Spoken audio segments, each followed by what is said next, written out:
హైదరాబాద్ లో కన్సల్టేషన్ మరియు 3500 రూపాయల colour Doppler test Avis hospitals లో ఉచితంగా పొందండి. Welcome to Suman TV. నేను మీ సుమన్ టీవీ నాగ్. కోల్కతా ఇన్సిడెంట్కి సంబంధించినటువంటి వాటిల్లో కనుక మనం చూస్తే పోస్ట్ మార్టంకి సంబంధించి కొన్ని కీలక విషయాలు బయటపడటం జరిగింది. అయితే అందులో పోస్ట్ మార్టంలో ఏముంది ఏంటి అని చెప్పేసి కూడా అక్కడ ఉన్నటువంటి జూనియర్స్ డాక్టర్స్ కొంత డౌట్ వ్యక్తపరిచినట్లు అండ్ సిబిఐ వాళ్ళు కూడా డౌట్ని వ్యక్తపరిచినట్లు కూడా తెలుస్తూ ఉంది. అండ్ దీనికి సంబంధించినటువంటి వాటిల్లో అండ్ జూనియర్ డాక్టర్స్ ఒక అల్టిమేటం అయితే ఇవ్వటం జరిగింది మమతా బెనర్జీ తోటి, ఒక మీటింగ్ కావాలి అని చెప్పి. దీనికి సంబంధించినటువంటి మరిన్ని అప్డేట్స్ కోసం ఈ రోజు మనతో పాటు హైకోర్టు అడ్వకేట్ రవీంద్రనాథ్ గారు ఉన్నారు. వారి మాటలను అడిగి తెలుసుకుందాం. Hello sir. హాయ్ అండి నాగరాజ్ గారు. సార్, కోల్కతా ఇన్సిడెంట్కి సంబంధించినటువంటి వాటిల్లో జూనియర్ డాక్టర్స్ అల్టిమేటం కోరుకుంటూ ఉన్నారు. మమతా బెనర్జీ దగ్గర నుంచి మళ్ళీ మీటింగ్ కావాలని చెప్పేసి కోరుకుంటూ ఉన్నారు. అట్ ద సేమ్ టైం పోస్ట్ మార్టంకి సంబంధించినటువంటి కొన్ని కీలక అంశాలు బయటపడే అవకాశం ఉందని చెప్పేసి త్రూ సిబిఐ విచారణలో కొన్ని డౌట్స్ కూడా వ్యక్తపరిచినట్లు తెలుస్తూ ఉంది. ఏం జరిగింది? నాగరాజ్ గారు, పోస్ట్ మార్టం రిపోర్ట్ దీనికి సంబంధించి కొన్ని కొత్త విషయాలు వెలుగులోకి వచ్చాయి. సిబిఐ ఇంటరాగేషన్ చేసినప్పుడు ఏదైతే పోస్ట్ మార్టం చేసే విధానం ఏదైతే ఉందో దానికి సంబంధించి కొన్ని డౌట్స్ అనేది ఎక్స్పెక్ట్ చేశారు సిబిఐ వాళ్ళు. ఏమిటా డౌట్స్ అంటే, before going to the post mortem autopsy రిపోర్ట్కి వెళ్ళే ముందు అభయ్ యొక్క బ్యాచ్మేట్ కొన్ని ఫొటోస్ క్యాప్చర్ చేశారు. ఆ ఫొటోస్ క్యాప్చర్ చేసినప్పుడు ఆ బాడీ మీద ఉన్నటువంటి స్ట్రెచెస్ కావచ్చు, మార్క్స్ కావచ్చు, వూండ్స్ కావచ్చు, ఇట్లాంటివన్నీ కూడా ఒక రిపోర్ట్ని సిఎఫ్సిఎల్కి పంపించారు. ఆ ఫోటో దీన్ని కూడా ఒక కాపీని హ్యాండ్ ఓవర్ చేశాడు ఆ బ్యాచ్మేట్ సిబిఐ వాళ్ళకి. అయితే పోస్ట్ మార్టం చేసే ముందు ఉన్నటువంటి డాక్టర్ గారు ఎవరైతే ఉన్నారో ఆ డాక్టర్ గారు ఇచ్చే రిపోర్ట్ ప్రకారం చూసినట్లయితే అవి ఎక్కడ కూడా మిస్ మ్యాచ్ అవుతున్నాయి, ఎక్కడ మ్యాచ్ కావట్లేదు. ముఖ్యంగా యాక్చువల్గా ఒక పోస్ట్ మార్టం రిపోర్ట్ ఇంత దారుణంగా, ఒక అత్యంత క్రూరంగా, హింసాత్మకంగా చంపినటువంటి ఆ పోస్ట్ మార్టం చేయడానికి ఎంత హీనపక్షం మనం చేసుకున్నా సరే 1 గంట పాటు పడుతుంది. అంటే ఆ బాడీ ఏమైనా బిఫోర్ గోయింగ్ టు ఏమైనా అటెంప్ట్ చేశారా, ఏమైనా సూసైడ్ అటెంప్ట్ చేశారా, ఏమైనా కెమికల్స్ అటెంప్ట్ చేశారా, అంటే కంప్లీట్ హెడ్ టు వరకు ప్రతి పార్ట్, ఈవెన్ ఐస్లో కొన్ని ఆమె గ్లాసెస్ బ్రేక్ అయ్యి కళ్ళల్లో గుచ్చుకున్నాయి, అవి చెక్ చేయాల్సిన పరిస్థితి వస్తుంది. నోజ్లో చెక్ చేయాల్సి వస్తుంది. మౌత్లో ఏమైనా ఇంటేక్ తీసుకుందని చూస్తారు. పెరిస్టాల్టిక్ మూమెంట్ ఏదైతే మన ఈ యొక్క ఆహారవాహిక అంటాం, అక్కడ మూమెంట్లో ఏమైనా ఎటువంటి కెమికల్స్ ఏమైనా ఉన్నాయా, ఆమెను ఏమైనా ఒక ప్రయోగం చేశారా, ఇది కాకుండా ఆమె లివర్ని చెక్ చేయాల్సి వస్తుంది, ఆమె కిడ్నీస్ని చెక్ చేయాల్సి వస్తుంది, ఏంటారు ఆమె హార్ట్కి ఏమైనా ప్రెజర్స్, అంటే ముఖ్యంగా జనరల్గా కెమికల్ వచ్చిన గట్టిగా కొట్టినప్పుడు బాడీలో కొన్ని హార్మోన్స్ రిలీజ్ అవుతాయి. అంటే నేను టెక్నికల్ పారామీటర్స్ చెప్తున్నాను నాగరాజ్ గారు, ఇవన్నీ మాకు క్రిమినాలజీలో వస్తాయి. ఇవన్నీ కూడా అంటే ఒక హత్య చేసే ముందు బాడీలో ఒక గట్టిగా ఏదైనా వస్తువు కొట్టేటప్పుడు బాడీలో తెలియకుండా ఒక హార్మోన్ రిలీజ్ అవుద్ది. దాన్ని బట్టి హత్యకి సంబంధించిన హార్మోనా లేకపోతే ఆత్మహత్యకు సంబంధించిన హార్మోనా డెఫినెట్గా బాడీకి తెలుస్తుంది. అంటే ఒక ఆత్మహత్య చేసుకోవాలని ఒక పరిస్థితి వచ్చింది అనుకోండి, డెఫినెట్గా బాడీలో మన థైరాయిడ్ గ్లాండ్ నుంచి ఒక హార్మోన్ రిలీజ్ అవుద్ది. సో అటువంటి ఏమైనా గ్లాండ్స్ ఏమైనా రిలీజ్ అయినా ఇవన్నీ చెక్ చేస్తారు. ఇట్స్ ఎ డీటెయిల్ పిక్చర్ ఉంటుంది దాంట్లో. కంప్లీట్గా హెడ్ టు కేవలం గాయాలు చూసేసి ఇది కేవలం ఒక అటాక్ చేశారని కాకుండా ప్రతిదీ కంప్లీట్ రిపోర్ట్ చేయాల్సిన పరిస్థితి ఎవరైతే పోస్ట్ మార్టం చేశారో వాళ్ళు కంప్లీట్గా చేయాల్సి వస్తుంది. అదేవిధంగా కాకుండా ఆమె హెడ్ టు బాడీ వెళ్ళేటప్పటికి ఆమెకి ఇంటర్నల్ పార్ట్స్ మీద అటాక్ జరిగింది. ఇంటర్నల్ పార్ట్స్కి ఎలా జరిగింది అంటే కొట్టడం వల్ల జరిగిందా, ప్రెస్ చేయడం వల్ల జరిగిందా, ఇట్లాంటి చాలా విషయాలు దాంట్లో క్రూయల్గా ఉంటుంది, అంటే క్రూషియల్గా ఉంటాయి. ఈచ్ అండ్ ఎవ్రీ పార్ట్ కూడా చెప్పాల్సి వస్తుంది. దానికి సంబంధించి పోస్ట్ మార్టం రిపోర్ట్ చేసినటువంటి అధికారి క్లియర్ రిపోర్ట్ ఇవ్వాల్సి వస్తుంది. అయితే అన్ఫార్చునేట్ ఈ సంఘటనకు సంబంధించి మాట్లాడే సందర్భంలో ఈ క్లియర్ పిక్చర్ లేదు కదా, జస్ట్ ఓన్లీ 17 నిమిషాల్లో అటాప్సీని ముగించారు. ఇది వింతల్లో వింత. ఎంత హీనపక్షం, మామూలుగా రోడ్ సైడ్ యాక్సిడెంట్ జరిగినటువంటి వాటికి పోస్ట్ మార్టం చేసినప్పటికీ కూడా 1 గంట పాటు పడుతుంది. కానీ ఇంత దారుణంగా ఏదైతే ఫోటో క్యాప్చర్ చేశారో ఫోటోలో ఉన్నటువంటి గాయాలకు కానీ అటాప్సీ రిపోర్ట్ చేసినటువంటి అటాప్సీ రిపోర్ట్కి ఎక్కడ టాలీ కాలేదు. దీని మీద సిబిఐ వాళ్ళు కొంత డౌట్ని అయితే ఎక్స్ప్రెస్ చేశారు. ఏదైతే ట్యాంపరింగ్, సాక్ష్యాలని తారుమారు చేశారో, సాక్ష్యాధారాలను రూపుమాపే పనిచేశారో, సాక్ష్యాధారాలు అసలు లేకుండా చేశారు అనే విషయానికి సంబంధించి ముఖ్యంగా సిబిఐ వాళ్ళు దీని మీద ఒక 200 అబోవ్ పేజెస్ మీద ఒక రిపోర్ట్ కంప్లీట్ చేశారని, ఇది రేపు సుప్రీంకోర్టులో సబ్మిట్ చేసే అవకాశం కూడా ఉంది. అయితే దీనికి సంబంధించి ఆ యొక్క అటాప్సీ రిపోర్ట్ తయారు చేసిన డాక్టర్ గారి మీద ఎవరి ఇన్ఫ్లుయెన్స్ ఉంది అనే విషయం కోణంలో కూడా ప్రశ్నిస్తున్నారు. ముఖ్యంగా ఆర్జికర్ మెడికల్ కాలేజీలో ఏదైతే వెస్ట్ బెంగాల్ లాబీ అని చెప్పామో దానికి సంబంధించినటువంటి డాక్టర్స్ యొక్క ప్రమేయం ఒక 59 మందిని తీసుకొని ఇంటరాగేట్ చేశారు. అందులో భాగంగా వీటి యొక్క ఇన్ఫర్మేషన్ తెలుసుకునే ప్రయత్నంలో ఇదొక అంటే కీలకమైనటువంటి ఒక ఇన్ఫర్మేషన్ ఈ అటాప్సీ రిపోర్ట్. దీని మీద ఒక క్లియర్ ఇన్ఫర్మేషన్ అయితే ఆల్మోస్ట్ క్లోజ్ చేశారు. ఆ ఫొటోస్ మిస్ మ్యాచింగ్తో అవడంతో పాటు ఈవెన్ దో అంత తొందరగా ఎందుకు 17 నిమిషాల్లో ఎందుకు క్లోజ్ చేశారనే విషయం మీద కూడా సిబిఐ ఒక కంప్లీట్ రిపోర్ట్ చేసింది.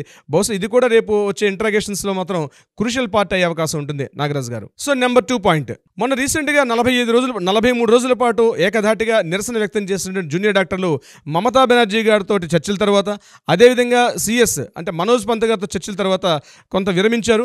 విరమించే ముందు కూడా వాళ్ళు ఒక మాట చెప్పారు, మీరు ఏదైతే 5 డిమాండ్స్ ఇచ్చారో ఆ 3 డిమాండ్స్ చేశారు. అక్కడ కమిషనర్ ఆఫ్ పోలీసుని ట్రాన్స్ఫర్ చేశారు, 2 హెల్త్ డైరెక్టర్స్ని ట్రాన్స్ఫర్ చేశారు, అదేవిధంగా ఒక పోలీస్ ఆఫీసరు ఆయనకు కూడా మీరు ట్రాన్స్ఫర్ చేశారు, వెస్ట్ జోన్ డీసీపీని కూడా ట్రాన్స్ఫర్ చేశారు. కాబట్టి ఇంకొక డిమాండ్ మిగిలిపోయింది, ఏదైతే స్టేట్ రన్ హాస్పిటల్స్లో ఉందో అక్కడ మాత్రం జూనియర్ డాక్టర్స్ మీద దారుణంగా థ్రెటన్స్ జరుగుతున్నాయి. సో దీనికి సంబంధించి ఒక కమిటీ వేయాలని ఆల్రెడీ చేస్తా అని చెప్పి హామీ ఇచ్చారు. కానీ ఆల్మోస్ట్ విరమించి ఇప్పుడు ఒక 10 రోజులు అవుతున్నా అటువంటి సంఘటనకు సంబంధించి అంటే దానికి సంబంధించి ఎటువంటి ప్రయత్నాలు కూడా స్టేట్ గవర్నమెంట్ ఎటువంటి చర్యలు చేపట్టడం లేదు.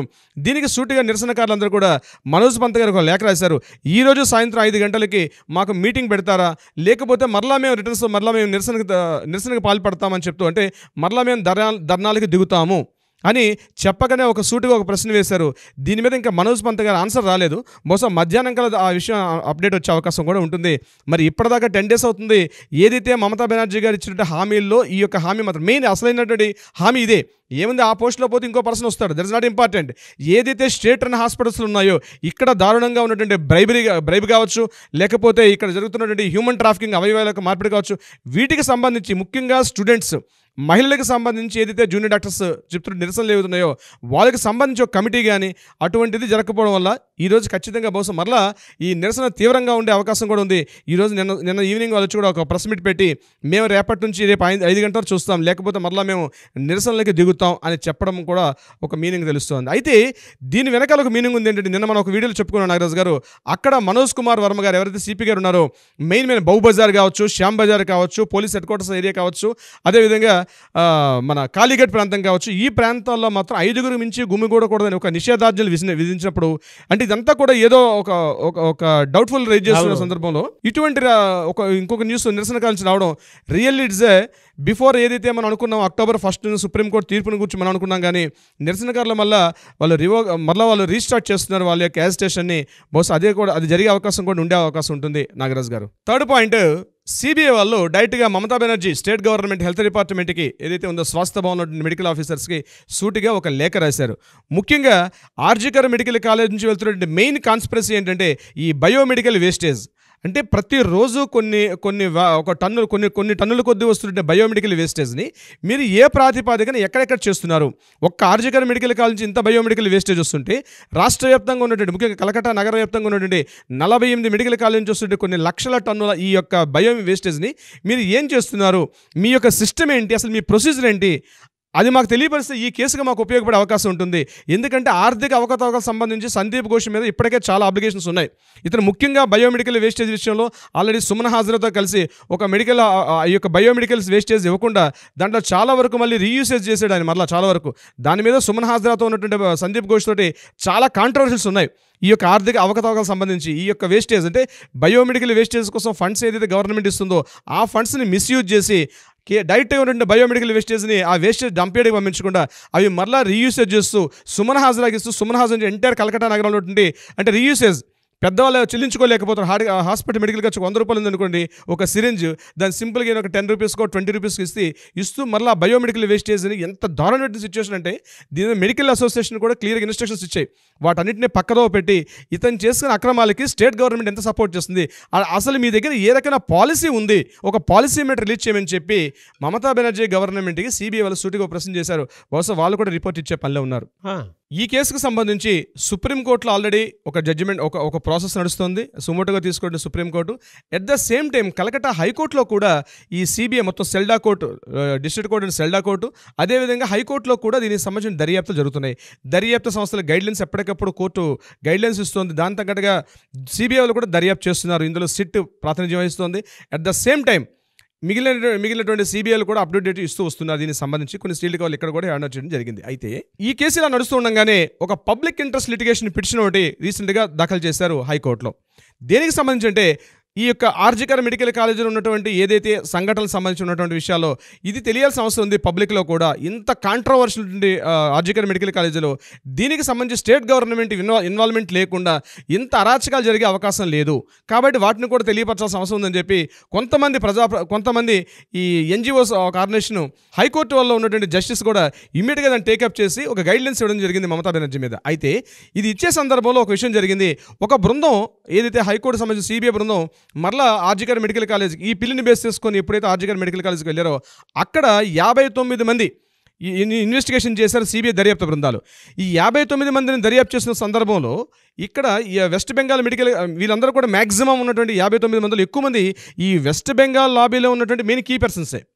సో ఎప్పుడైతే ఇంట్రాగేషన్ చేసి బయటకు వస్తున్నారో నిరసనకారులు కొంతమంది వెళ్ళి ఆర్జికర్ మెడికల్ కాలేజ్ దగ్గర ఈ ఎవరైతే ఈ ఎక్యూజ్ అంటే ఎవరైతే దర్యాప్తులో పార్టిసిపేట్ చేస్తున్న డాక్టర్స్ ఉన్నారో వీళ్ళకి మధ్య చిన్న తోపులాట గట్టిగా కొట్లాడుకునే పరిస్థితి వచ్చింది. ఒక తీవ్రమైనటువంటి ఒక ఉద్రిక్త వాతావరణం ఏర్పడింది అట్ ద టైమ్ ఆఫ్ వీళ్ళందరూ పార్టిసిపేట్ చేసే సమయంలో. అంటే ప్రజల్లో తెలియకుండానే ఒక రకమైన ఉవ్వెత్తున ఆగ్రహజ్వాలు ఉన్నాయి. అంటే ఎంత లేట్ అవుతున్న కొద్దీ బహుశా ప్రజలను ఆపే పరిస్థితిలో లేరు. ఇది కేవలం నిరసనకారులు ఒక సంబంధించిన విషయం కాకుండా ఎప్పుడైతే ఈ దాడి జరిగిందో వీళ్ళ మీద హైకోర్టు చీఫ్ జస్టిస్ గారు ఒక కీలకమైన వ్యాఖ్య చేశారు. ప్రజల్లో చాలా వరకు ఆగ్రహజ్వాలు ఎక్కువగా ఉన్నాయి. సో దీనికి సంబంధించి హైకోర్టు చీఫ్ జస్టిస్ గారు ఒక వ్యాఖ్య చేశారు. ప్రజల్లో ఉవ్వెత్తున ఆగ్రహజ్వాలు పెళ్లిబుకే అవకాశం ఉంది కాబట్టి తొందరగా దర్యాప్తు సంస్థలు ఈ కేసుని క్లోజ్ చేయమని చెప్పి ఆయన ఒక వ్యాఖ్య చేశారు. అయితే మనకు బయటకు తెలిసిన విషయం ఏంటంటే ఈ యొక్క ఎంటైర్ మీ మిస్టరీ కేసులో ఏదైతే ఉందో అడుగడుగునా ప్రతి చోట కూడా స్టేట్ గవర్నమెంట్ ముఖ్యంగా హెల్త్ డిపార్ట్మెంట్ వాళ్ళు ఈ కేసుని మాఫీ చేయాలని, ఈ కేసును సాక్ష్యాధారాలు లేకుండా పూర్తిగా తప్పుదో పట్టించే విధంగా ఉండడం చూస్తుంటేమో టెక్నాలజీ పెరిగిన టెక్నాలజీలో అన్ని వాస్తవాలు బయటకు వస్తున్నాయి. స్టేట్ గవర్నమెంట్ ఎంత ఇన్ఫ్లుయెన్స్ చేసి ఈ కేసును పక్కదో పట్టించే పనులు ఉంది కూడా అది కూడా అర్థమవుతుంది. ప్రతిరోజు ఒక డైలీ సీరియల్ లాగా అక్కడ లోకల్గా ఉండే ప్రజాబంధు పత్రిక అయితేనేమి, ఆనంద్ బజార్ మ్యాగజైన్స్ ఇవన్నీ కూడా అతి డైలీ మ్యాగజైన్స్ ముఖ్యంగా బెంగాలీలకి ఒక పేపర్ రీడింగ్ ఇప్పటికి కూడా చాలా ఎక్కువ. న్యూస్ ఎంత ఫాలో అయినప్పటికీ కూడా పేపర్ రీడింగ్ రెగ్యులర్గా చేస్తారు వాళ్ళు. ఈరోజు మన దేశంలో కూడా హైయెస్ట్ పేపర్ రీడింగ్ సర్క్యులేషన్ ఎక్కడ ఎక్కువ ఉందంటే ఈరోజు కూడా వెస్ట్ బెంగాల్ ఎక్కువ ఉంది. అంటే ఆ కల్చర్ ఇప్పటికి కూడా ఉంది. సో డైలీ మార్నింగ్ ఎడిషన్స్తో పాటు ఈవినింగ్ ఎడిషన్స్ కూడా పేపర్ రిలీజ్ అవుతుంటే ఆతృతగా చూసే కల్చర్ ఈరోజు కూడా వెస్ట్ బెంగాల్లో ఉంది. అయితే స్టేట్ గవర్నమెంట్ చేస్తున్న విషయాలు అట్ ద సేమ్ టైం దర్యాప్తు చేస్తున్న బృందాలు చేస్తున్న విషయాలన్నీ కూడా ఒక సినిమాటిక్ స్టోరీ, ఒక డైలీ సీరియల్గా ఒక ఎన్ని నెలలు నడుస్తో తెలియదు కానీ ఒక అద్భుతమైన స్టోరీ క్రియేట్ అయింది. ఏదేమైనప్పటికీ కూడా దీని మీద దర్యాప్తులు తొందరగా పూర్తవుతాయి. కొత్త మార్పుకి దారి చేసే అవకాశం ఉంటుంది. ఏదైతే మన కలకత్తాలో రేప్ అండ్ మర్డర్ కేసు గురైన ఈ సంఘటన ఉందో యావత్ భారతదేశానికి కూడా తొందరగా ఒక మంచి చట్టాలు, మంచి రూల్స్ అండ్ రెగ్యులేషన్స్, జీవోస్ కూడా వచ్చే అవకాశం ఉంది. అది సుప్రీంకోర్టు యొక్క గైడ్లైన్స్ ద్వారా. బట్ ఏదేమైనా త్వరితగతిన జస్టిస్ అయితే జరిగే అవకాశం ఉందని చెప్పడంలో ఏమాత్రం సందేహం లేదు. అన్ని వైపులా ఆ స్టేట్ మీద మమతా బెనర్జీ మీద అయితే ప్రెషర్ ఉందని చెప్పడంలో మాత్రం ఏమాత్రం సందేహం లేదండి. ఎందుకంటే అక్కడ ఉన్నటువంటి ప్రజలకు కానివ్వండి, లేదంటే సోషల్ మీడియాలో వచ్చేటువంటి మద్దతు కానివ్వండి, లేదంటే ఈవెన్ జనరల్గా చూసుకున్నా కూడా అండి ఈ అప్డేట్స్ కోసం మన తెలుగు వాళ్ళు మనతో పాటు ఉండి కూడా ఎంకరేజ్ చేస్తూ అట్ ది సేమ్ టైం మన ఇంట్లో జరిగిందనేటువంటి విషయంగా భావించి నిజంగానే దీనికి సంబంధించినటువంటి ఒక్కొక్క జడ్జిమెంట్, జస్టిస్ ఒక్కొక్క మంచి చరిత్రకి నాంది పలకబోతుంది అని చెప్పేసి మనతో పట్టున్నారు. డెఫినెట్గా జరిగే అవకాశం ఉంది. ఏదైనా we want justice, we demand justice. Thank you అండి. Thank you so much Ravindranath garu. Thank you so much Nagaraju గారు.